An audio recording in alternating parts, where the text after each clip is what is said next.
শীতকাল গাজরের হালুয়া ছাড়া আমি জাস্ট ভাবতেই পারি না। তাই বাড়িতে সেদিন বানিয়েছিলাম একদম অথেন্টিক স্টাইলে গাজরের হালুয়া। তো প্রথমে 500 গ্রাম মতো গাজর নিয়েছি।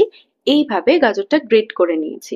এবার কড়ায় 4 টেবিল চামচ মতো ঘি দিয়ে নিয়ে ঘিটা গলে গেলে গাজরটা দিয়ে নাড়াচাড়া করতে হবে বেশ কিছুক্ষণ।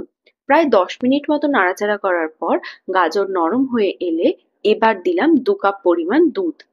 দুধ গাজরের সাথে মিশিয়ে নেবার পর ঢাকা দিয়ে মিডিয়াম আঁচে ভালো করে ফোটাতে হবে।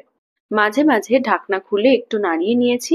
গাজরটা একদম নরম হয়ে এরকম শুকিয়ে আসতে শুরু করলে এবার দিয়ে দিচ্ছি কিছু ড্রাই ফ্রুটস। নিয়েছি কাজু, কিশমিশ আর কিছুটা আমন্ড।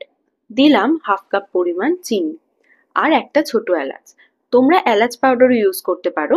সবটা মিশিয়ে নিয়ে ঢাকা দিয়ে মিডিয়াম আঁচে আরো 15 মিনিট মতো ফুটিয়ে নেবার পর খোয়া অ্যাড করে পুরোটা মিশিয়ে নিয়ে আরো 2 মিনিট ঢাকা দিয়ে রাখবার পরে ফাইনালি 2 চামচ ঘি উপর থেকে ছড়িয়ে ভালো করে মিশিয়ে নিলেই তৈরি একদম দোকানের মতো গাজরের হালুয়া।